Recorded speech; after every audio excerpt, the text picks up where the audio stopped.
jusqu'à ce que ta gloire, j'attendrai. Oh oui, j'attendrai. Jusqu'à ce que ta gloire, oh oui, j'attendrai. Jusqu'à ce que ta gloire descende.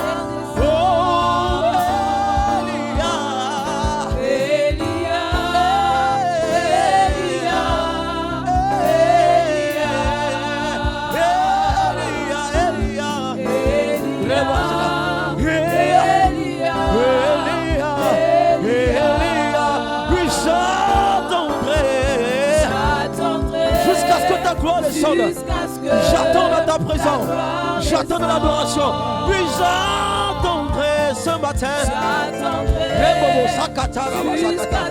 J'attends sur ta gloire descendre. Oh, j'attendrai.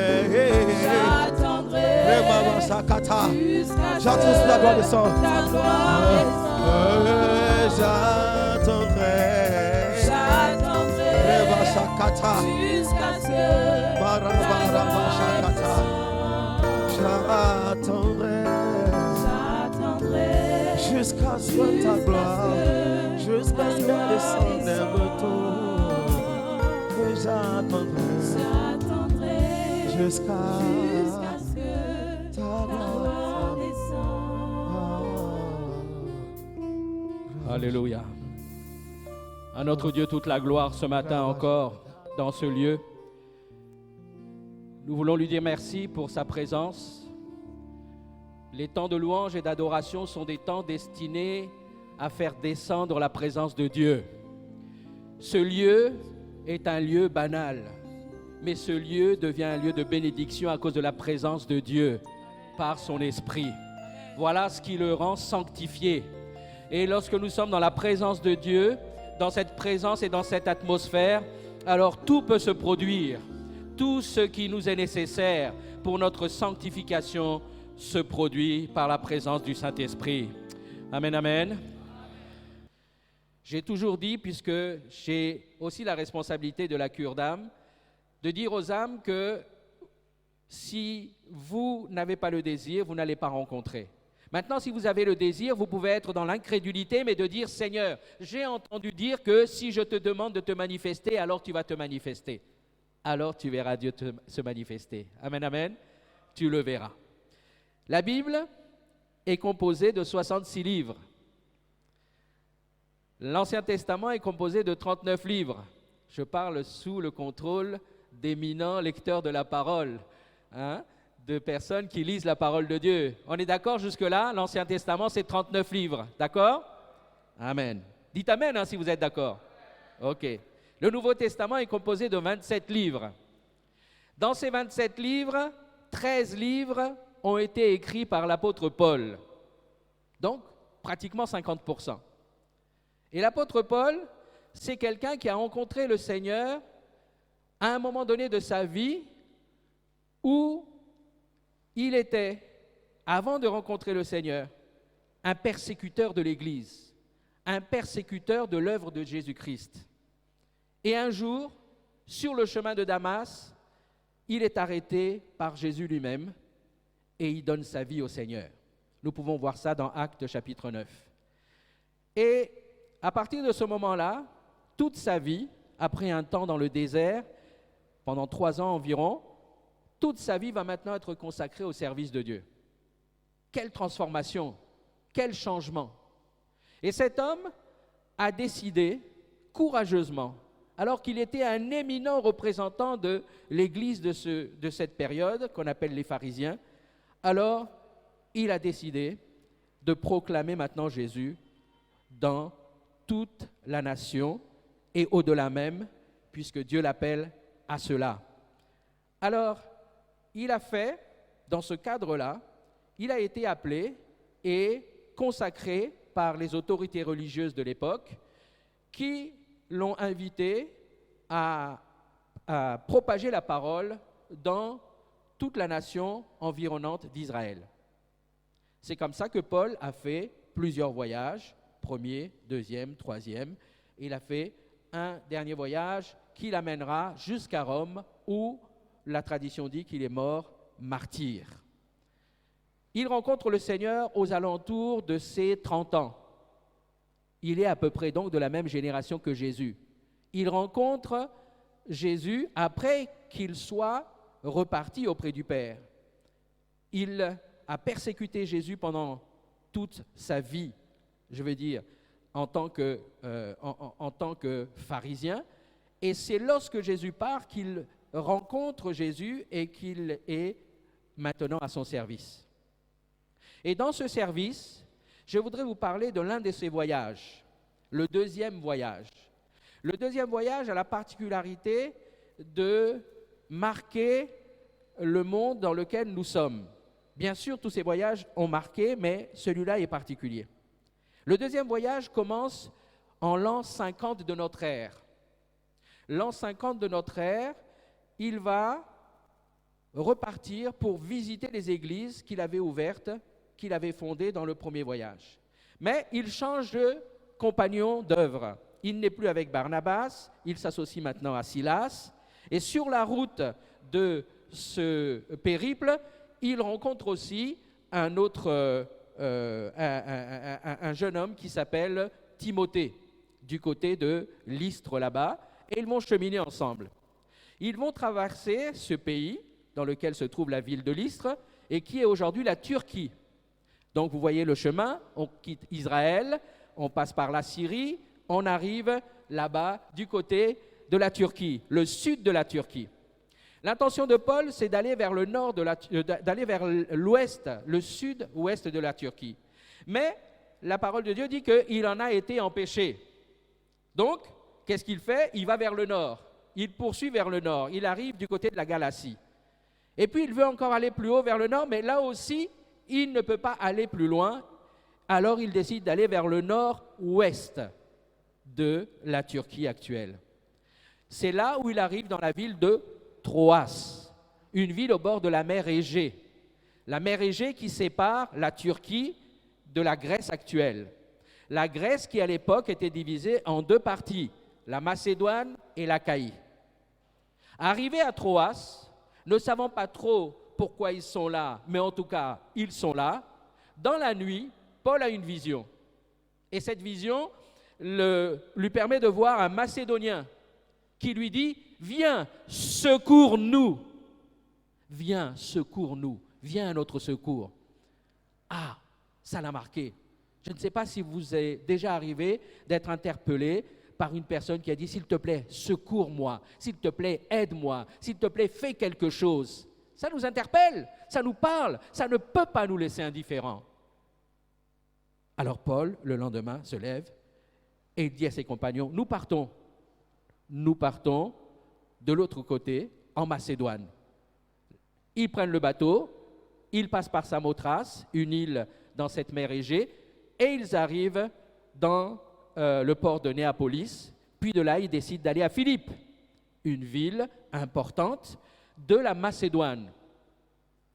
Et dans cette ville, Paul proclame l'Évangile. Philippe est donc la première ville d'Europe qui a reçu l'Évangile. Amen, amen. L'Évangile est arrivé en Europe par Paul au travers de la ville de Philippe. Dans cette ville, il rencontre des personnes qui cherchent déjà le Seigneur, dont la femme qui s'appelle Lydie. D'autres femmes qui sont là, des femmes de qualité, de distinction, des hommes aussi. Mais dans cette ville, alors qu'il proclame l'Évangile, il va en être chassé, parce qu'il va se retrouver avec des oppositions, et notamment une femme dont il a chassé un esprit, l'esprit de Python. Elle avait un don de divination. Et c'est comme c'était une esclave, elle était utilisée par ses maîtres pour faire des dons de divination, qui n'étaient pas toutes fausses. Frères et sœurs, vous pouvez entendre des vérités de la part de personnes qui ne sont pas au Seigneur, des personnes qui ont un esprit de divinité, des personnes qui sont en train de marcher avec l'ennemi, avec Satan. Mais Paul avait le discernement spirituel. Alors il a chassé cette femme Et à cause de ce qu'il a décidé, il a chassé du moins l'esprit qui était dans cette femme. Et à cause de ce qui s'est passé là, alors le peuple a été soulevé par le propriétaire de cette femme et Paul a été chassé. Promptement, il a été évacué par les chrétiens de Philippe et il est parti à Thessalonique. De Thessalonique, il va aussi faire un travail, mais il va être chassé pour se retrouver à Bérée, une ville un peu plus au sud. Et puis de Bérée, il va encore être poussé à partir et il va se retrouver à Athènes et puis ensuite à Corinthe. Voilà une partie du deuxième voyage de Paul. Mais dans ce deuxième voyage, pour les quelques minutes qui nous restent maintenant, je voudrais vous parler de la ville de Thessalonique, de l'église de Thessalonique dans laquelle il y a un peuple encourageant. Nous allons lire, si vous voulez bien, dans 1 Thessaloniciens chapitre 1, les 10 premiers versets, qui composent d'ailleurs le premier chapitre, pour que vous puissiez vous imprégner, et nous allons dégager 3 aspects particuliers, j'allais dire juste pour vous mettre en appétit, juste pour vous mettre en situation d'avoir envie de lire la suite des Thessaloniciens, parce qu'il y a 2 lettres aux Thessaloniciens. Paul va écrire une lettre aux Thessaloniciens et c'est la première que nous allons lire. Pourquoi cette lettre? Je vais vous le dire dans quelques instants. Pourquoi? Comment est-ce qu'est née cette église de Thessalonique? Elle est née pour une raison particulière. Et vous allez pouvoir le découvrir également dans la lecture. Alors je commence la lecture. Paul, donc chapitre 1, verset 1. Paul, Sylvain et Timothée, Sylvain ou Silas, c'est le même prénom, à l'église des Thessaloniciens qui est en Dieu le Père, en Jésus-Christ le Seigneur, que la grâce et la paix vous soient données. Nous rendons continuellement grâce à Dieu pour vous tous, faisant mention de vous dans nos prières, nous rappelant sans cesse l'œuvre de votre foi, le travail de votre amour et la fermeté de votre espérance en notre Seigneur Jésus-Christ, devant Dieu notre Père. Nous savons, frères bien-aimés de Dieu, que vous avez été élus. Notre évangile ne vous a pas été prêché en parole seulement, mais avec puissance, avec l'Esprit Saint et avec une pleine persuasion, car vous n'ignorez pas que nous sommes montrés ainsi parmi vous à cause de vous. Verset 6. Et vous-même, vous avez été mes imitateurs et ceux du Seigneur en recevant la parole au milieu de beaucoup d'afflictions avec la joie du Saint-Esprit, en sorte que vous êtes devenus un modèle pour tous les croyants de la Macédoine et de l'Achaïe. Non seulement, en effet, la parole du Seigneur a retenti de chez vous dans la Macédoine, dans l'Achaïe, mais encore votre foi en Dieu s'est fait connaître en tout lieu, de toute manière, que nous n'avons pas besoin d'en parler.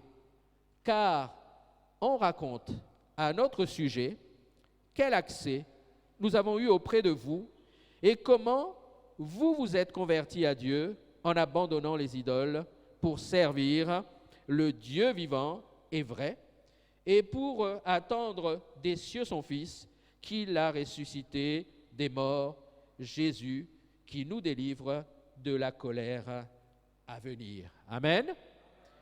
Une longue lecture, mais que vous pouvez relire chez vous, et je vous encourage à aller plus loin même dans la lecture, au-delà de ce premier chapitre. La raison pour laquelle Paul écrit cette lettre à cette église, en fait, c'est que, alors qu'il a dû quitter précipitamment Thessalonique vers l'année 50, pour aller se réfugier à Bérée, puis encore se réfugier à Athènes, parce que à chaque fois il a été persécuté, à chaque fois il a été bousculé, parce que depuis Philippe, les Juifs de Philippe n'appréciaient pas qu'il évangélise les Juifs, qui étaient une grande communauté là-bas à Philippe.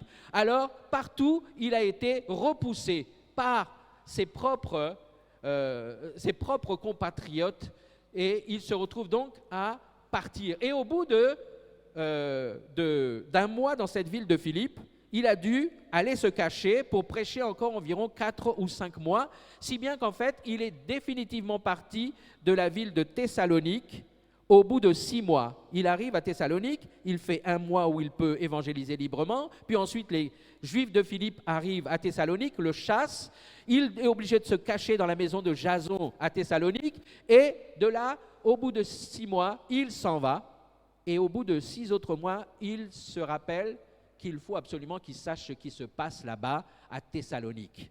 Il avait besoin de savoir ce qu'il avait laissé dans cette deuxième ville d'Europe qu'il avait évangélisée. Et il envoie Timothée. Et quand Timothée revient de là-bas, Timothée revient plein de joie. Il revient en disant, mais c'est formidable, cette église que nous avons laissée, ce sont des chrétiens zélés que j'ai trouvés là-bas. Amen, amen. Des chrétiens zélés dans un contexte de persécution. Car Thessalonique est une ville à l'époque de 200 000 habitants. Un carrefour majeur dans la zone. C'était le chemin de passage entre l'ouest et l'est. Le chemin de passage depuis Rome pour aller jusqu'à Byzance. Un port dynamique, donc un port commercial, mais aussi une ville militaire, une ville politique. Donc c'était une ville importante. Une ville, comme toutes les villes de l'époque, pleine de divinité, pleine de foi dans les dieux, dans les idoles. Et dans cette ville, Paul va réussir à implanter une église dans laquelle la Bible dit, au travers de Actes 17, qu'il y avait même des femmes de qualité, des femmes de distinction, c'est-à-dire des femmes épouses d'autorité qui ont donné leur vie au Seigneur. Ça a bousculé cette ville. Est-ce que vous vous rendez compte? Un environnement dans lequel tout est hostile, mais la parole de Dieu trouve de quoi s'installer, trouve de quoi toucher un peuple qui a une vie tournée vers l'idolâtrie. Voilà pourquoi Paul est rempli de joie et voilà pourquoi il écrit de cette manière. Vraiment, il est content. Alors, Paul a le désir, dans cette lettre, de féliciter et d'encourager l'Église, mais aussi de lui indiquer quelques conseils parce que, malgré tout, bien qu'au bout d'1 an, il ait trouvé une Église zélée, qui a envie de marcher visiblement avec le Seigneur, il se rend quand même compte qu'il y a quelques erreurs. Vous le verrez dans la suite de votre lecture personnelle, notamment à propos de la fin des temps. C'est vraiment important d'être informé sur ce que Dieu a prévu pour la fin des temps, comment les choses vont se faire. Mais je voudrais juste parler de 3 attitudes, vraiment pour les survoler et vous donner envie de réfléchir à l'importance de ces choses. Beaucoup de sujets sont abordés par l'apôtre Paul, mais il y a 3 sujets sur lesquels je voudrais que vous réfléchissiez à votre tour, dans la présence de Dieu. Ici, je ne vais faire que vous donner envie d'aller plus loin. Amen, amen. Le premier sujet, ça parle d'une attitude, d'un comportement, d'une démarche clé qu'il faudrait que nous, chacun de nous, devant Dieu, nous regardions. La première chose se trouve le premier point se trouve au verset 3. Il est dit au verset 3, « Nous vous rappelons sans cesse l'œuvre de votre foi, le travail de votre amour et la fermeté de votre espérance dans notre Seigneur Jésus-Christ devant Dieu notre Père. » Paul parle de 3 choses importantes qui se retrouvent dans une œuvre. La foi, l'amour et l'espérance. Et vous qui êtes lecteur dans la parole de Dieu, ça doit vous dire quelque chose. La foi, l'espérance, la foi, l'amour, l'espérance. Vous le voyez dans 1 Corinthiens chapitre 13, où à la fin, Paul dit, mais voilà, de ces 3 choses, la plus importante, c'est quoi? L'amour. Amen. L'amour. La foi, l'espérance, l'amour. Et Paul a trouvé chez les Thessaloniciens ces 3 dimensions fondamentales de la vie d'un chrétien. La foi, l'amour, l'espérance. Est-ce que vous avez la foi? Est-ce que vous êtes dans l'amour? Est-ce que vous espérez? Dans un monde difficile, dans un environnement où chacun de nous a des préoccupations et des difficultés, est-ce que vous avez une espérance qui traverse le temporel, qui va au-delà du temps où nous allons vivre ici? Et c'est ce que Paul veut saluer. Le premier point, c'est que c'est une église qui a œuvré. C'est une église qui a œuvré. Voilà ce qui a encouragé Paul. Toutes les églises doivent normalement œuvrer. œuvrer dans la foi, œuvrer dans l'amour, œuvrer dans l'espérance. Dites-moi, Église d'Hébron, sommes-nous dans l'œuvre de la foi, de l'espérance, de l'amour? Je veux dire par là, qu'est-ce que la foi produit en vous? Qu'est-ce que ta foi, mon frère, ma sœur, produit? Ta foi en Jésus, bien entendu. Qu'est-ce qu'elle produit? Est-ce qu'elle te permet juste de devenir, comme disait un pasteur, un obèse spirituel parce que tu connais de plus en plus Dieu, tu connais de plus en plus les choses de Dieu, mais est-ce que tu œuvres pour partager cette parole? Est-ce que tu œuvres pour que ta foi soit répandue autour de toi, dans ton quartier, dans ton travail, dans l'environnement où tu te trouves? Est-ce que c'est le travail que tu es en train de faire? Oui, le contexte de la persécution a d'autant plus surpris Paul qu'il pouvait s'attendre, on le ressent, à l'idée que, bon, de toute façon là-bas, c'est possible qu'ils se soient refroidis, c'est possible qu'ils aient eu du mal à tenir. Mais ils ont vu donc des gens déterminés. Mais pourquoi ont-ils été déterminés? Pourquoi ont-ils réussi? Eh bien, nous allons voir cela au verset 9. Au verset 9, il est dit « Car on raconte à notre sujet ». Donc, ça veut dire que Paul a entendu dire à notre sujet, lui, Paul, ainsi que ses compagnons qui étaient venus pour évangéliser Thessalonique, quel accès nous avons eu auprès de vous et comment vous vous êtes convertis à Dieu en abandonnant les idoles pour servir le Dieu vivant et vrai. J'aborde là le deuxième point. Après le principe de vrai, il y a le principe d'abandonner. Frères et sœurs, Paul dit, parce que Timothée l'a informé, que ce peuple-là, ce jeune peuple, est réellement converti. Réellement converti. Ça veut dire, la conversion, c'est un changement de route, dit la parole de Dieu. Si vous alliez vers la gauche, vous faites demi-tour et vous allez vers la droite. Attention, ce n'est pas le principe de tourner sa veste. On le dit souvent, ça dans un sens négatif. Mais là, il s'agit de prendre une vraie décision. Je ne veux plus marcher selon les voies du monde, mais je veux marcher selon les voies de Dieu. Ils ont abandonné quoi? Les idoles, pour servir le Dieu vivant et vrai. Donc, ils ont conscience que ce Dieu-là est le Dieu vivant et vrai. Lorsque Paul était à Éphèse, et vous voyez ça dans Acte 19, je crois, alors il se retrouve en discussion à Athènes avec les épicuriens et les stoïciens. Et là, les épicuriens et les stoïciens lui disent, mais cette histoire de résurrection de Jésus, là, c'est pas clair, parle-nous un peu plus de ça. Et puis, à Éphèse, eh bien, il y a plein de divinités. Et Paul dit à un moment donné à ces éminents philosophes, des gens très importants, et il dit, mais en parcourant la ville, j'ai vu effectivement beaucoup de temples, donc vous êtes des gens vraiment tournés, versés vers les choses de la foi. Vous croyez dans les divinités et vous remettez vos vies dans les divinités. Et on voyait ça aussi à Thessalonique. On ne peut pas vivre et ne pas avoir une divinité. Savez-vous que par exemple en Inde, il y a plus de 350 millions d'idoles. 350 millions d'idoles. Ça veut dire qu'à partir de Dieu base, il y a d'autres dieux qui sont là, que chacun peut même créer selon ce qu'il ressent. Et puis Paul dit à ses Éphésiens, à ses philosophes, j'ai vu qu'il y avait un temple dédié à un Dieu comment? Pardon? Inconnu. Et c'est ce Dieu-là que je suis venu vous apporter. Amen, amen. C'est ce Dieu-là que les Thessaloniciens ont rencontré et qu'ils ont décidé de servir et qui a provoqué chez eux la capacité de faire face à la persécution. Non, nous ne savons pas ce que c'est la persécution. Ici au Gabon, là, non, on parle de paix et on n'est pas prêt du tout à entrer en guerre contre son voisin. Mais dans les pays autour de nous, il y a eu des tensions, il y a eu des guerres civiles. Que le Seigneur préserve notre nation. Mais soyons conscients que abandonner les idoles signifiait, pour le maçon, pour le forgeron, pour telle personne, se retrouver à abandonner la religion dans laquelle il célébrait telle divinité, divinité des maçons, divinité des forgerons, divinité des scribes. Vous me suivez? Est-ce que vous me suivez? C'était une décision très importante.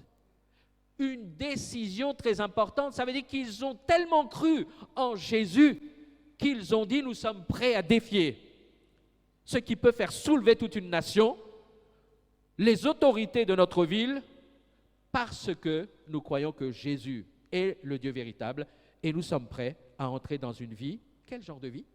Une vie de pauvreté. Une vie où on perd tout.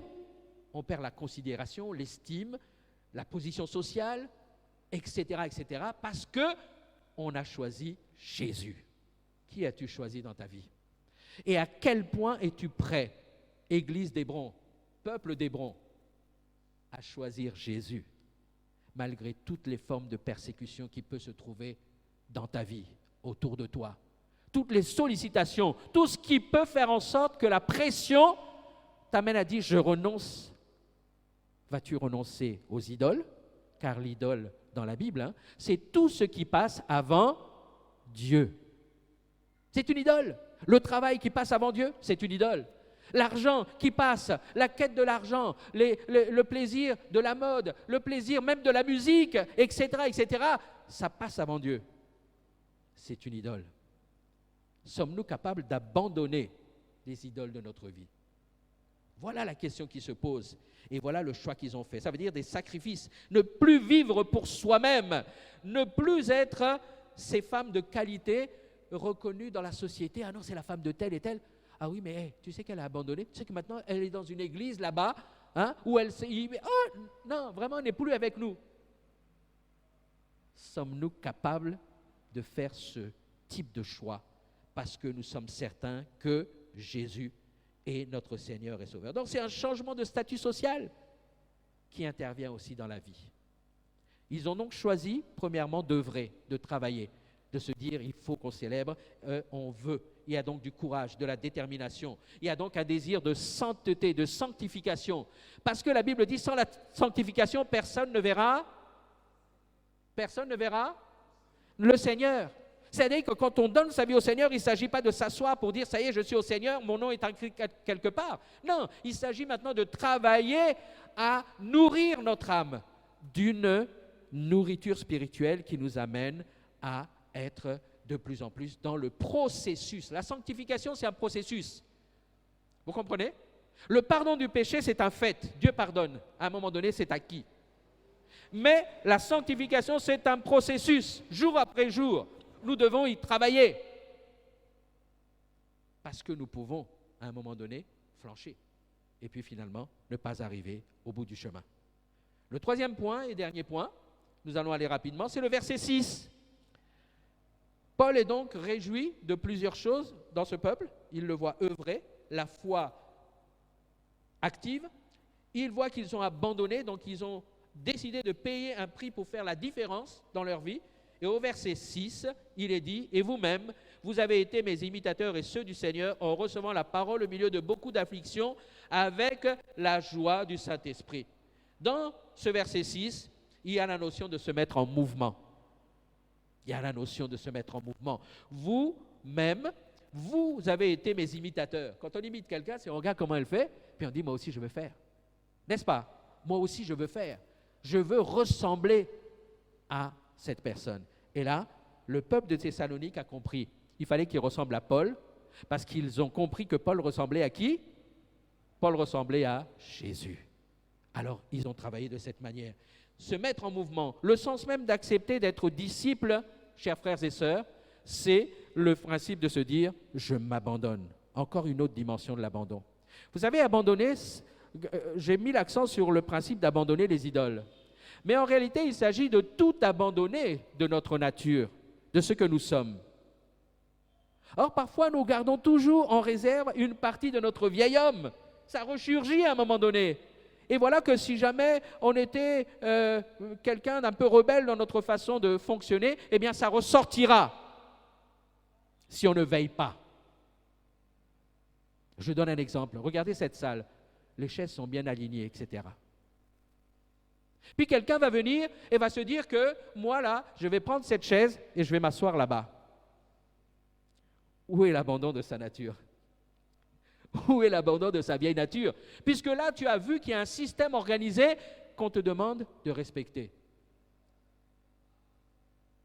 là, je parle juste dans la maison de Dieu, hein. Mais si on est comme ça dans la maison de Dieu, on est comment à l'extérieur, frères et sœurs? Or, le témoignage, la Bible nous dit que nous sommes environnés d'une si grande nuée de témoins. Ça veut dire que, frères et sœurs, si vous saviez le nombre de personnes que je croise dans Libreville, qui me disent « Bonjour ancien, bonjour frère », je ne sais pas qui c'est. Ma mémoire tout d'un coup, oui, comme j'ai un peu cette grâce de pouvoir servir le Seigneur un peu devant, dans les différentes réunions de jeunesse, etc., à une certaine époque, eh bien, les gens me reconnaissent. Mais si je me comportais mal dans les situations extérieures, mais c'est mon témoignage. Mais derrière mon témoignage, c'est le témoignage de l'Église.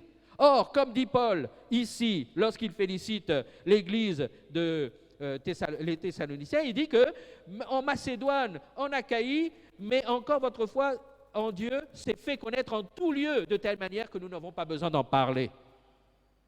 Et nous qui aimons les Congossas, là, on ne va pas parler pour dire « Ah, j'ai vu l'ancien Fall ».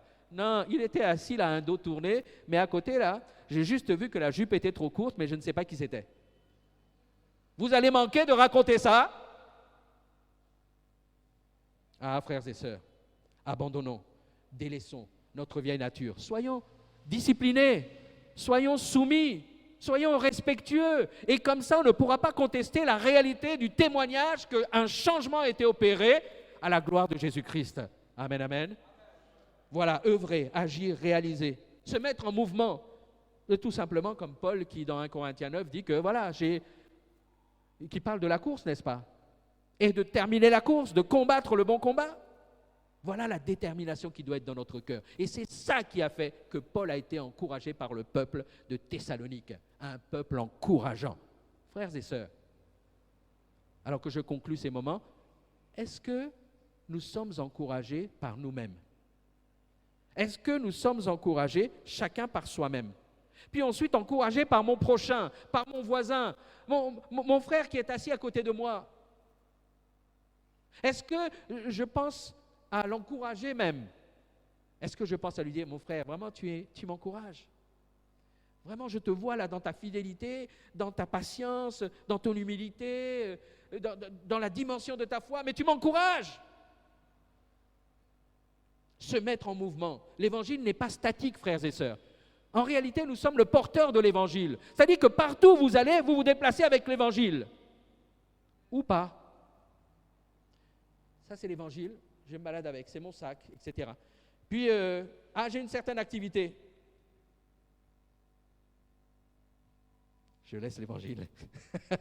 Je laisse l'évangile. Là où je vais, je sais que ce n'est pas un bon endroit où je dois aller avec. Donc, je laisse l'évangile. Le Seigneur ne va pas dire « Hé, allez, je pars avec toi ». Non, le Seigneur ne s'impose pas. Amen, amen. Nous qui sommes chrétiens, nous savons qu'il ne s'impose pas. Ce qu'il veut, c'est que nous ayons le désir, comme les Thessaloniciens, de le mettre au premier rang. Donc, l'évangile n'est pas statique et c'est moi le véhicule de l'évangile.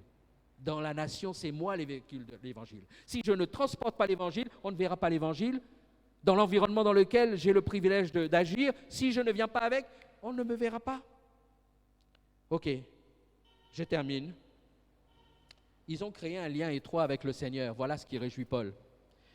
Et le constat, c'est que nous pouvons certainement faire un parallèle, si vous m'accordez cette conclusion, que je fais en tout cas pour moi-même. Après, à vous de voir si vous la faites pour vous. Que Thessalonique ou Hébron, c'est le même combat. C'est la même responsabilité. Thessalonique, c'était 50 ans de notre ère, 1er siècle. Nous sommes au 21e siècle. Rien n'a changé. D'abord parce que Jésus est le même hier, aujourd'hui, éternellement. Donc, il agit et il attend toujours la même chose de chacun d'entre nous. Et puis parce que l'Ecclésiaste nous dit que tout est vanité. Tout est vanité sous le soleil. Ça veut dire que si une faute, on la faisait avec un char, aujourd'hui, on peut faire une faute avec, je ne sais pas, un hélicoptère. Bon, je donne ça comme ça, c'est ce qui me vient à l'esprit. Mais c'est la même faute. C'est la même faute. Si un homme trompe sa femme en partant se cacher dans une étable, il y a un siècle, aujourd'hui, s'il va au Radisson, c'est la même faute. C'est la même erreur. Donc c'est la même déception de la part du Seigneur et les mêmes sanctions pour le chrétien. Mais l'église de Thessalonique lance le défi de vivre l'exemple du Christ. Et c'est ce que le Seigneur attend de chacun de nous. Vivre l'exemple de Christ. Et l'église de Thessalonique a compris le privilège de participer à l'histoire de Jésus. Quand, à la fin, au verset 10, on nous parle qu'il a ressuscité des morts, son Fils qu'il a ressuscité des morts, Jésus, qui nous délivre de la colère à venir. Voilà un défi extraordinaire. Un Dieu qui nous aime tellement, qui nous a choisis pour que nous puissions entrer dans la dimension d'échapper à la colère à venir, c'est-à-dire à la mort éternelle. Est-ce que ça nous travaille? Est-ce que ça nous parle? Est-ce que de temps en temps on se présente devant cette réalité et de se dire, Seigneur, vraiment je vais te bénir parce que je n'imagine... Qu'est-ce qui fait que tu me choisisses, moi, pour avoir la grâce de connaître l'éternité? Je vous laisse avec cette réflexion. Thessalonique, l'église de Thessalonique a produit des fruits. Il a produit des leaders. Il a produit des leaders. Vous verrez dans Acte 20 et dans Acte 27 que lorsque Paul est parti pour son 3e voyage, alors il a embarqué avec lui 2 nouveaux leaders, Aristarque et Secondus. Ils étaient de Thessalonique. Et lorsque Paul va faire son dernier voyage pour aller à Rome, eh bien, il y avait encore un Thessalonicien avec lui, Aristarque.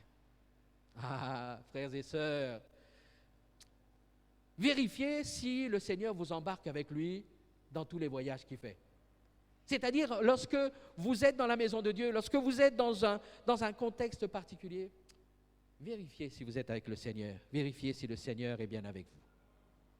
Ah, Seigneur, aide-nous.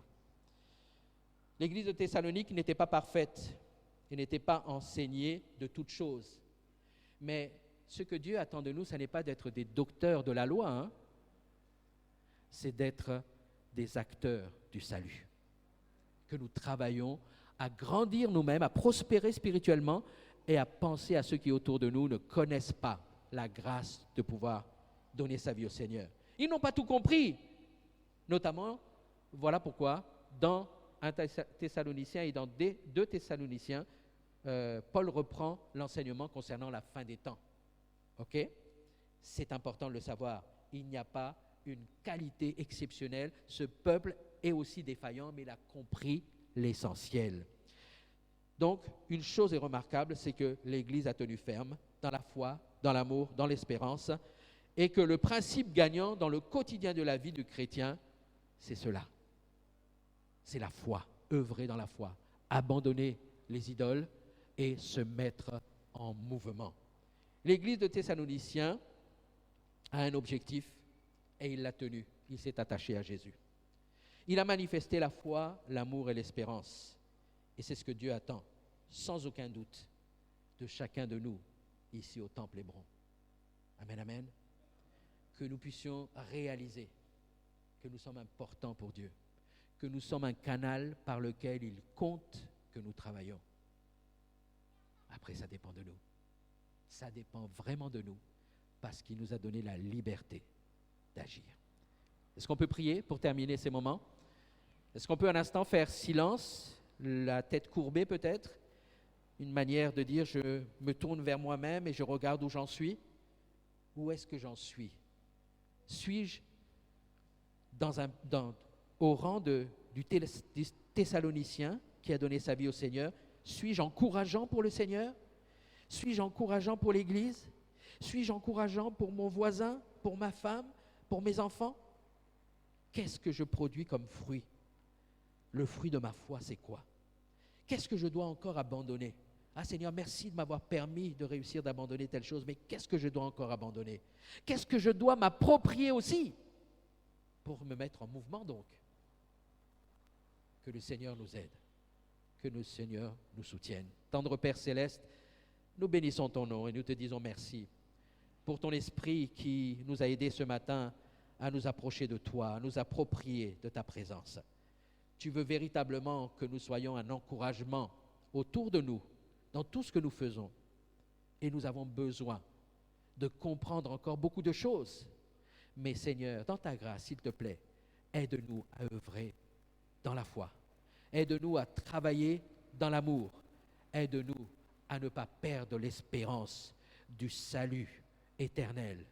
Parce que malgré les difficultés, les persécutions, les tensions, les incompréhensions, Seigneur, tu es fidèle, tu es là et tu nous tiens par ta main. Merci Seigneur de faire de l'Église d'Hébron, du peuple d'Hébron, un peuple qui encourage aussi les serviteurs de Dieu qui travaillent à nous enseigner, à nous accompagner. Seigneur, aide-nous dans nos travaux, dans nos activités, dans tout ce que nous faisons, dans notre maison, à l'extérieur, partout où nous sommes, à considérer ta présence, à désirer ta présence et à travailler par ta présence. Gloire à ton Saint-Nom, Père, au nom de Jésus. Amen. Amen.